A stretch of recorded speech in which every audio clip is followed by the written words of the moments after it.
Que la paix soit sur vous, bienvenue à tous. Nous vous retrouvons aujourd'hui pour le premier épisode de notre petite chronique. Comme on vous l'a rappelé, cette petite série de vidéos portera sur notre rapport à Dieu. J'y ai voulu intituler ce premier épisode « C'est par soi que tout commence ». Vous verrez, d'ici la fin de la vidéo et de la série, on l'espère, vous aurez compris que vous avez du travail. Alors, pour commencer, j'aimerais citer le verset sur lequel je vais un petit peu m'appuyer pour vous expliciter tout ce que j'ai envie de vous dire. Ce verset se trouve dans Solat Shams, le soleil. Qu'est-ce que nous dit Allah dans Solat Shams? Notez bien, le nom de la Solat, il n'est pas anodin, il n'est jamais anodin. Allah nous dit, il nous parle du nefs là, j'introduis un petit peu, il nous parle de l'ego, il nous dit قَدْ أَفْلَحَ مَنْ زَكَّاهَا وَقَدْ خَابَ مَنْ دَسَّاهَا. Vous voyez la traduction apparaître sous vos yeux. Qu'est-ce qu'Allah nous dit? Vous vous rendez compte de ce qu'il est en train de nous livrer? Il nous livre les conditions de notre réussite. Qu'est-ce qu'il nous dit? Il nous dit la réussite passe par la purification de votre âme. قَدْ أَفْلَحَ مَنْ زَكَّاهَا. Et notre perte passe par sa négligence. قَدْ خَابَ مَنْ دَسَّاهَا. Alors là, forcément, vous me voyez venir, on ne peut qu'introduire le concept clé, le concept qui vaut $3000, si ce n'est plus en psychologie, c'est le fameux concept d'introspection. Un concept qui se perd. Pourquoi? Tout simplement parce que dans notre esprit, introspection rime avec autoflagellation. Parfois, quand je parle d'introspection avec certaines personnes, on a l'impression que je leur ai parlé d'une punition. Quoi? M'introspecter? Tout de suite on imagine dans la pièce, dans le noir, on rumine du noir, on s'autoflagelle, on pense à tout ce qu'on a fait de mal, et limite ensuite on va se donner des coups de fouet. Non, ce n'est pas l'introspection. Au contraire, l'introspection se veut élévatrice. On le verra tout de suite après. Donc il s'agit bien là, vous êtes d'accord avec moi, de faire preuve de connaissance de soi. Parce que quel est le but de l'introspection? Vous l'avez bien compris, ce n'est pas de s'auto-admirer ou d'être dans un narcissisme évident. Le but de l'introspection, c'est la connaissance de soi. Et pourquoi la connaissance de soi? Pour la purification. Vous me suivez? Introspection, connaissance de soi, purification. Ça, c'est l'équation de votre vie, c'est votre programme de vie morale. Ça doit le devenir. Puisque sans introspection, il n'y a pas de remise en question. Et sans remise en question, il n'y a pas de purification et donc pas de réussite, d'autoréalisation personnelle et encore moins de proximité avec Dieu. Donc, cette introspection, vous devez d'abord la comprendre comme ça, quelque chose qui va vous réconcilier avec vous-même. Pourquoi l'introspection est si difficile de nos jours? Pourquoi elle pose tant de problèmes? Je me suis posé la question, figurez-vous, et il se trouve que je pense qu'il y a deux principales difficultés à cette introspection. La première, c'est parce qu'elle impose une solitude choisie et non pas subie. Attention, je le souligne. Cette solitude, on a du mal. On a besoin d'être souvent accompagné. On aime être entouré avec ses amis. Quand on est seul dans une salle d'attente ou en train d'attendre le bus, qu'est-ce qu'on fait? On sort son téléphone. Ou alors, on appelle tout son répertoire. On n'a pas envie d'être seul. Quand on est chez soi, on laisse la télé en bruit de fond, la radio, on se trouve un jeu. Toujours être accompagné. Ça, déjà, c'est la première chose. La solitude n'est pas forcément subie. La solitude n'est pas forcément l'isolement. Solitude ne rime pas avec isolement. L'isolement, c'est la souffrance. La solitude, elle est recherchée. Comme le faisait notre noble prophète, que la paix soit sur lui, lorsqu'il s'isolait dans la grotte de Hira. C'était choisi et c'était bien avant la révélation, sachez-le. Parce que souvent, on pense que c'est après la révélation que ça a eu lieu, alors que le prophète avait pour habitude de le faire déjà bien avant. C'est d'ailleurs à cette occasion que Djibril est venu à Salem le rencontrer. Donc, la solitude doit être quelque chose avec laquelle, si vous avez un problème, vous devez vous réconcilier. Ce n'est pas forcément quelque chose de mauvais que de prendre un petit peu de temps pour soi. Maintenant, chacun sa manière. Il n'y a pas une manière de se sentir seul. Il n'y a pas une manière de prendre ce petit temps pour faire son introspection.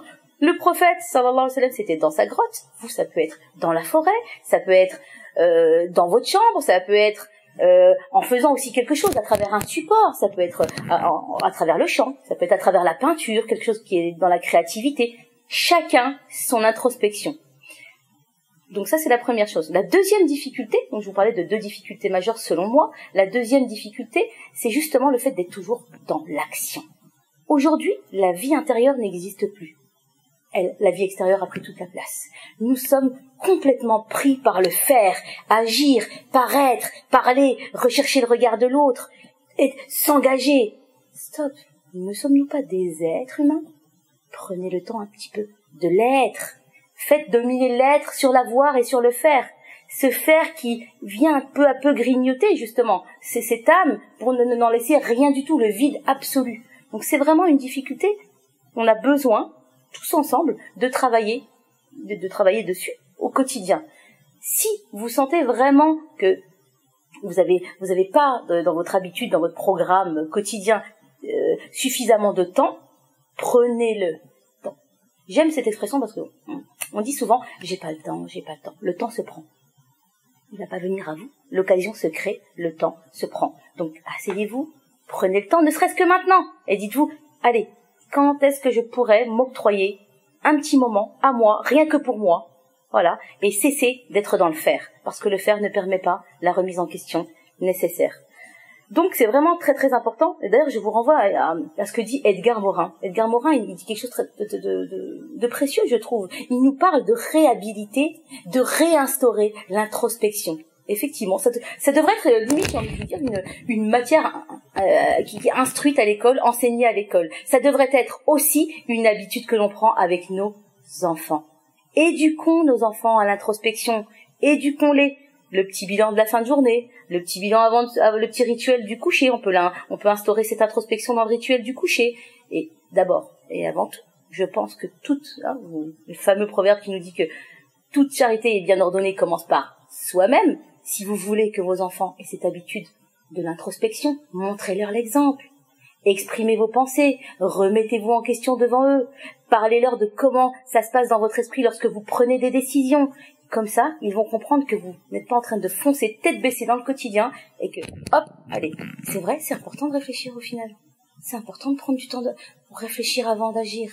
L'agir n'est pas le plus important. Donc ça, c'est la deuxième difficulté et la manière dont on pourrait y remédier. Donc tout ça doit effectivement nous mener à être dans un état de vigilance. Un état de vigilance qu'on oppose à l'état de négligence. Voilà, dont Allah nous parle dans Surat al-Shams. Parce que cet état de vigilance nous permet d'être dans un état de réceptivité. Vous savez, la lucidité ne dépend que de notre réceptivité. Tout à l'heure, vous savez, je vous ai un petit clin d'œil par rapport au nom de la Surat al-Shams, le soleil. Pourquoi? Parce que j'ai repensé à cette petite métaphore et je me permets de faire le lien. Vous savez, pour que le soleil puisse pénétrer une pièce, il faut que celle-ci soit ouverte. Il faut que les volets soient ouverts, il faut que les rideaux soient ouverts, il faut qu'il y ait un minimum de réceptivité, sans quoi le soleil ne pourra pas pénétrer et nous resterons dans l'obscurité. De la même manière, offrez-vous cette réceptivité, ouvrez-vous un petit peu, remettez-vous en question, n'ayez pas peur de ça. Donc je pense qu'on a là dit pas mal de choses, de quoi vous donner à réfléchir sur ce concept d'introspection et surtout le mettre en pratique. N'oubliez pas quelque chose de fondamental. Donc, l'introspection permet la connaissance de soi permet la purification permet l'autoréalisation et la réussite personnelle. Et surtout, il y a un concept également que j'aimerais lier à ce concept d'introspection et de connaissance de soi, c'est le fait de purifier son intention.